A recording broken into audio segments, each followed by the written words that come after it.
Oke, selamat siang. Tetap terhubung dengan tren pasar terbaru. Saya Aulia Asgaf, founder dari KPN Trading.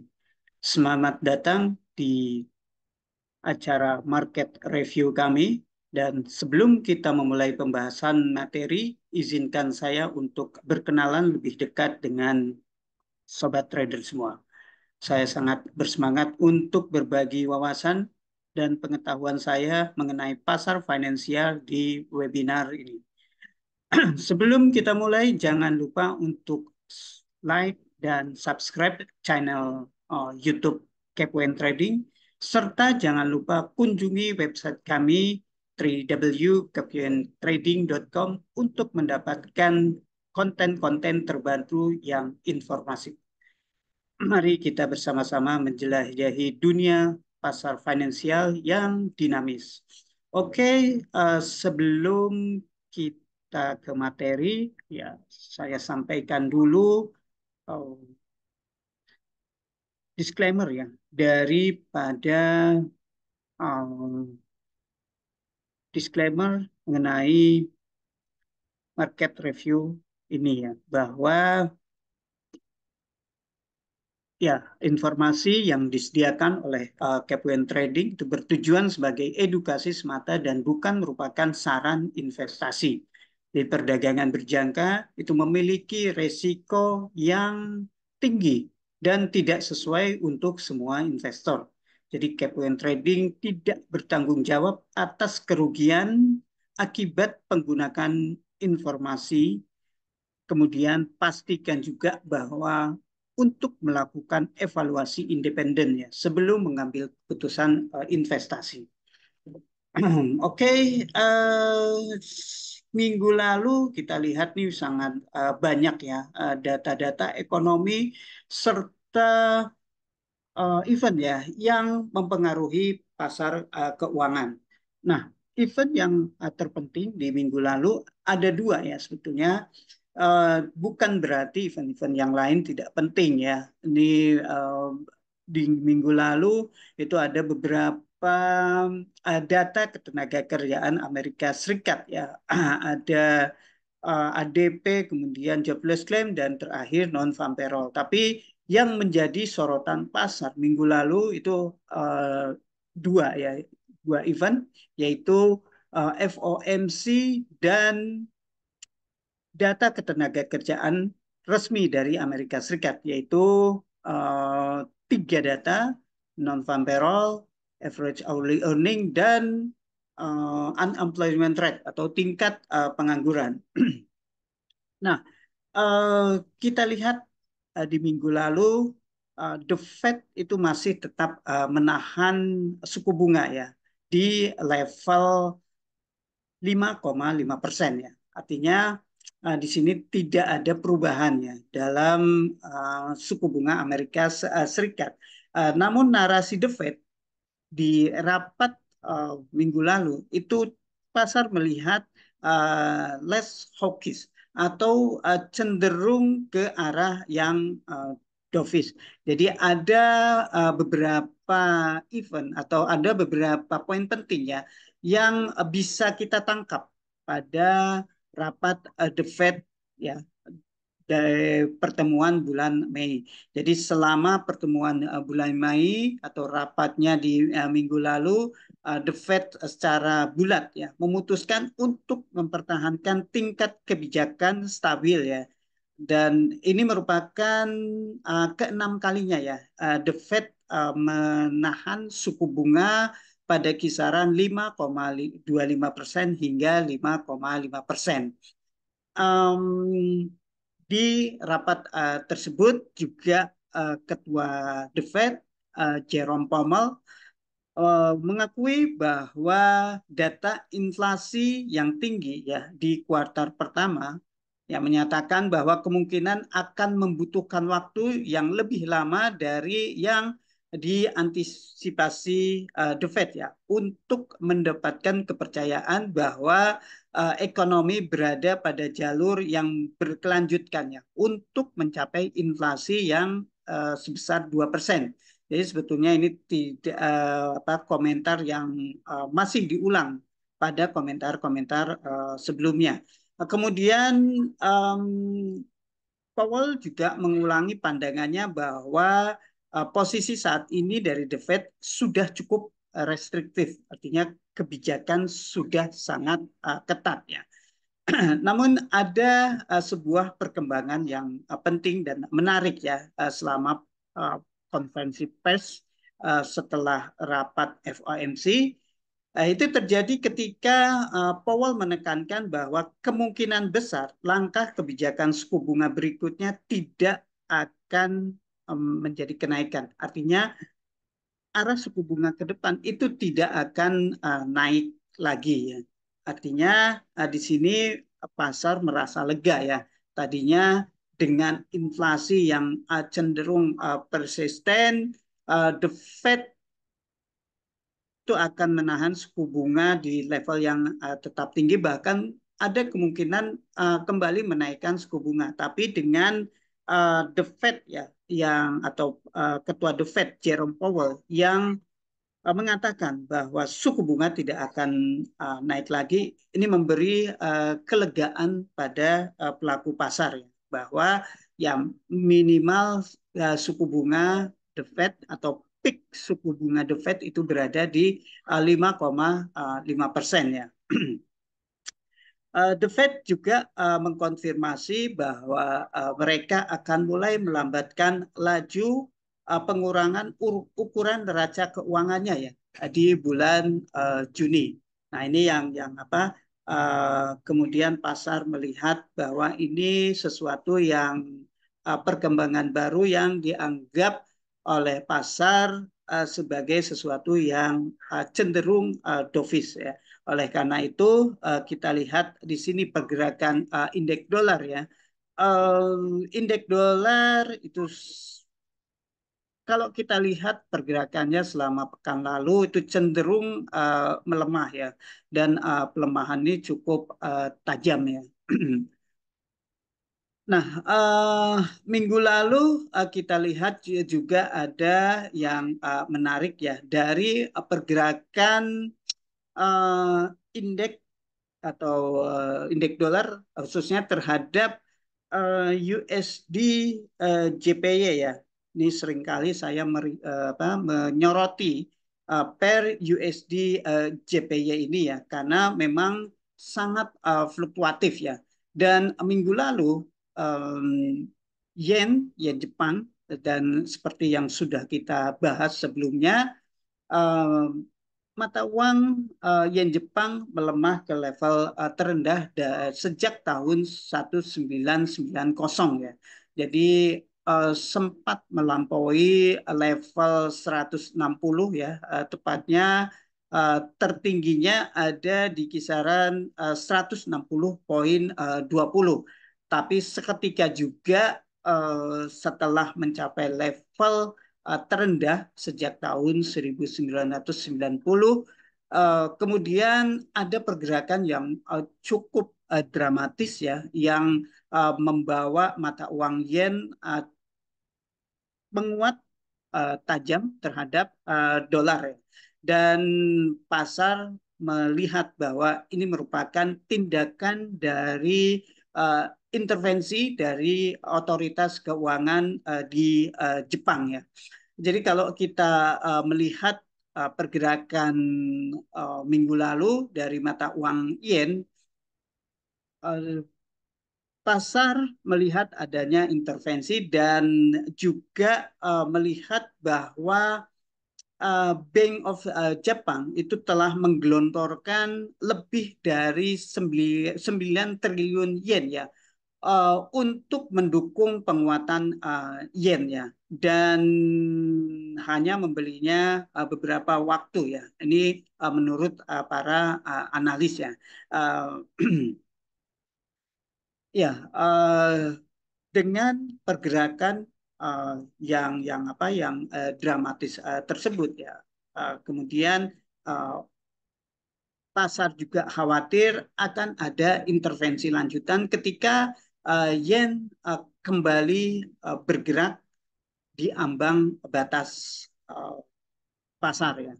Jadi kekhawatiran mengenai intervensi itu tetap masih ada. Tapi beberapa analis melihat bahwa meskipun ada intervensi, tapi mereka melihat bahwa secara keseluruhan sentimen ya ekonomi makro yang ada pada yen ini lebih cenderung negatif untuk yen. Karena apa? Pasar melihat bahwa yang pertama adalah divergensi kebijakan antara BOJ dan bank-bank sentral lain, khususnya perbedaan kebijakan moneter antara BOJ dengan The Fed ya, di mana The Fed masih menerapkan suku bunga di level tertinggi ya sejak tahun 2007 dan tingkat suku bunga The Fed juga jauh lebih tinggi dibanding dengan BOJ ya yang berada di 0,1% ya meskipun BOJ sudah menaikkan suku bunga tapi spread itu masih terlalu jauh ya.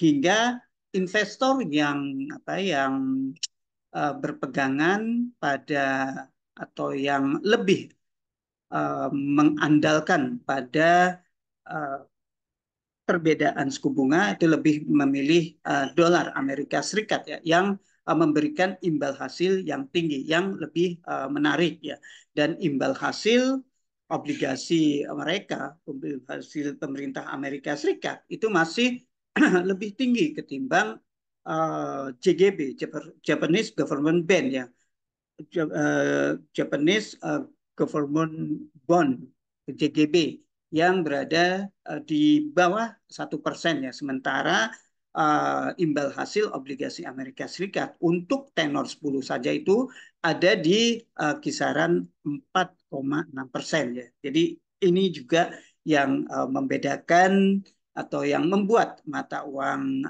mereka atau mata uang yen ini cenderung melemah terhadap dolar Amerika Serikat. Nah, di hari Jumatnya di minggu lalu, nah kita lihat itu ada data tenaga kerja Amerika Serikat ya. Sebetulnya kalau kita melihat di sini data-data ekonomi Amerika Serikat di hari Jumat itu cenderung negatifnya. Nah ini yang kemudian membuat dolar juga sempat jatuh ya. Kita lihat pertumbuhan upah ya per jam itu juga melambat meskipun ada kenaikan 0,2%, tapi ini masih melambat dibanding bulan April ya yang sebesar 0,3% dan bulan sebelumnya juga 0,3% ya. Ini di bawah perkiraan ya angka 0,2%. Kemudian pertumbuhan lapangan kerja juga di luar sektor pertanian atau non-farm employment change juga mengalami perlambatan ya. Bahkan angkanya di bawah 200 ya. Non-farm payroll itu hanya tumbuh 175.000 dibanding dengan perkiraan 238 dan rupanya ini ada revisi naik ya ya pada angka bulan April ya sebesar 315.000 ya. Kemudian tingkat pengangguran juga mengalami kenaikan ya dari 3,8% di bulan April menjadi 3,9% di bulan apa di bulan maksudnya ini di bulan Maret, di bulan April itu 3,9% ya, dan di bawah di atas perkiraan 3,8% ya. Jadi kalau kita melihat data-data ekonomi cenderung negatif buat dolar, bahkan data terakhir ini sektor jasa PMI juga terlihat mengalami kontraksi 49,4% ya dibanding perkiraannya pertumbuhan 52,0% ya. Jadi kalau kita lihat data ini yang kemudian melemahkan dolar secara mingguan ya. Tapi kita lihat ini dolar hari ini cenderung bertahan ya. Bahkan kemarin di hari Jumat juga uh, mengikis pelemahannya ya. Dan kalau kita lihat ini sangat menarik ya dari pergerakan indeks dolar dan juga ini pergerakan dari dolar yen ya. Nah, kalau kita lihat dari pergerakan indeks dolar ketika jatuh di hari Jumat ini kemudian tertahan di area moving average 50 ya. Ini tepat ya bertahan di area moving average 50 dan ini ada pin bar dan cenderung membentuk hammer ya. Meskipun badannya ini badan hitam ya, tapi ini Mas disinyalir ini sebagai bentuk hammer yang merupakan potensi reversal pada indeks dolar. Begitu juga pergerakan pada USD JPY ya. Jadi tetap fokus pada USD JPY ini juga sempat turun tapi tertahan di area moving average 50 dan membentuk hammer bahkan hari ini resisten hammer yang ada di kisaran 153,58 hingga 153,75 itu berhasil di ditembus ya. Nah, kalau hari ini dia berhasil ditutup di atas level tersebut, ini ada potensi bahwa bahwa USD JPY ya koreksinya mungkin selesai ya dan menariknya juga ya level ini level SMA ini kalau kita tarik ya tarik dengan uh, ya tarik dengan area uh, area ini ya area uh, Fibonacci Fibonacci khususnya kita kita apa kita ya nah kita tarik di sini untuk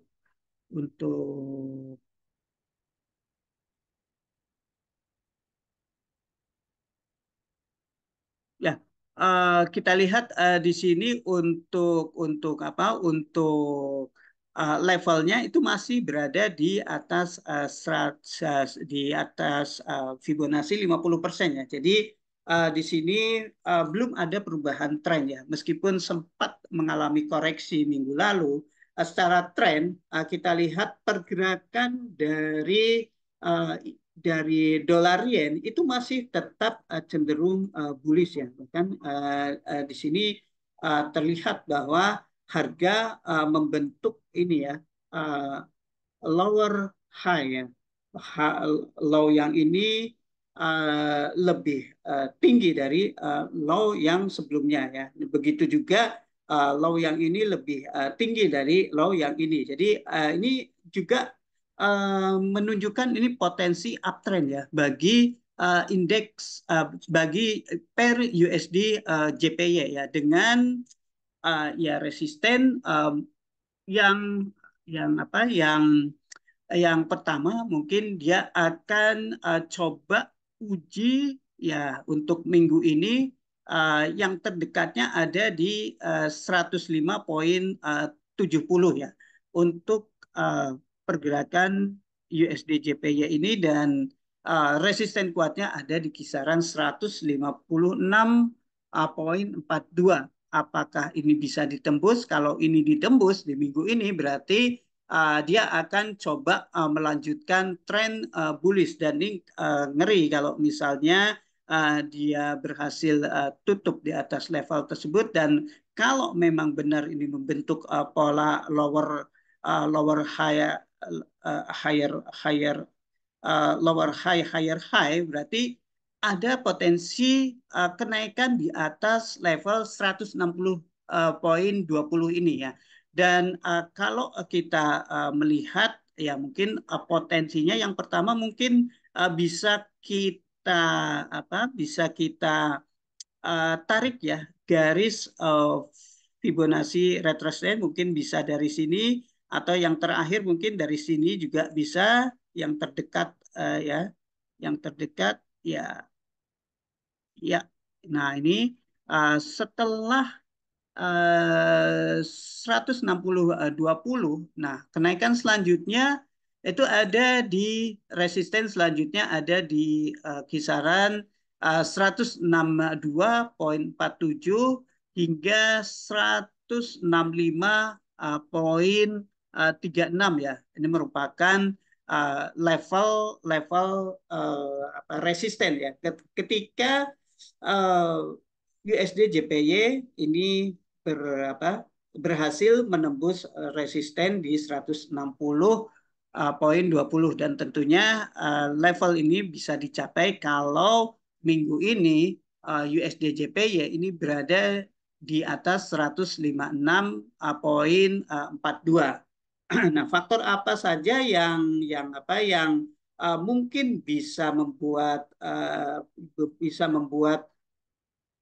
tadi ya USD JPY ini melemah lagi. Yang pertama mungkin penguatan dolar dan minggu ini kita lihat juga ada beberapa poin penting ya, terutama di di Jepang hari ini libur, tapi um, ada ini ya, ada apa? Uh, untuk pernyataan dari BOJ ya, dari BOJ yang apa yang mana pernyataan tersebut akan memberikan gambaran mengenai arah kebijakan BOJ ya. Nah, ini yang apa yang akan dicerna oleh pasar. Jadi perkembangan dari komentar dari Gubernur Bank of Jepang ya. Nah, ini ya di BOJ Summary Opinion ya. Ini merupakan ini ya uh, uh, ya meskipun ini low impact tapi tetap ya ini merupakan uh, faktor ya yang bisa membuat pergerakan mata uang yen lebih fluktuatif ya. Jadi di laporan ini meliputi uh, proyeksi inflasi dan pertumbuhan ekonomi.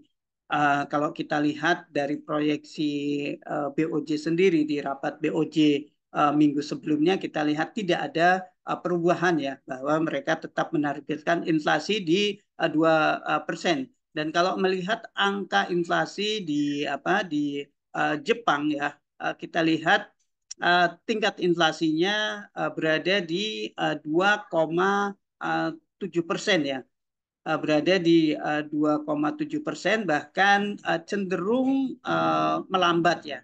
Artinya dengan inflasi yang cenderung melambat ya, maka kemungkinan kebijakan yang akan diadopsi oleh BOJ itu masih tetap akan sama, dan ini mungkin bisa jadi faktor pemberat buat yen Jepang. Oke, minggu ini juga tadi ya ada dua rapat bank sentral, yaitu RBA, di mana suku bunga RBA diperkirakan masih tetap bertahan di 4,35% ya. Kemudian bank sentral yang juga akan menggelar rapatnya adalah Bank of England atau BOE ya, yang diperkirakan juga tetap mempertahankan ya, suku bunga di 5,25%. Tapi yang akan jadi fokus mungkin ini ya, pada anggota voting mereka ya, MPC Monetary Policy Committee ya, mengenai voting ya, arah suku bunga. Nah, kalau di sini secara sepakat kesembilan anggota itu masih tetap me, apa, me, mendukung ya untuk tetap mempertahankan suku bunga di level saat ini. Kalau kita lihat perkembangan terakhir ya, ini sempat ada ada salah satu anggota yang menyarankan untuk memangkas suku bunga ya, tapi terakhir ini lebih menjadi hawkish dengan tetap menahan suku bunga ya uh, di level 5,25% ya. Nah, Inggris juga akan merilis data PDB ya untuk secara bulanan itu yang diperkirakan berada di 0,1%. Dan minggu ini juga ada beberapa apa, pejabat bank sentral yang juga akan uh, akan tampil di hadapan pabrik ya, di hadapan publik ya. Di The Fed sendiri ada beberapa anggota anggota FOMC ya yang akan menyampaikan pidatonya. Ini ada Cook, kemudian juga ada di sini ada di Inggris ada uh, Pale ya, kemudian juga di Amerika Serikat ini ada dua kali ya di Amerika di FOMC, anggota MOMC ada Michelle Bowman, kemudian juga Michael Esbar juga akan menggelar rapat akan tampil di publik ya, yang mungkin ini akan menjadi faktor yang membuat pasar cukup fluktuatif. Jadi itu saja poin-poin penting untuk market review dan preview di minggu lalu dan apa saja yang akan terjadi di minggu ini.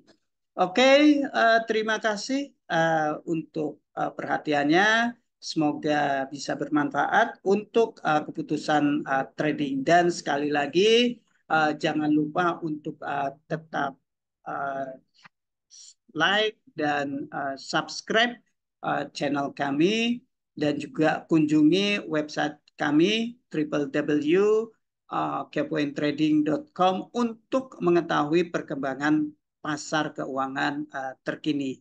Saya Alwi Asgaf undur diri di acara market review ini. Sampai ketemu minggu mendatang dan salam profit.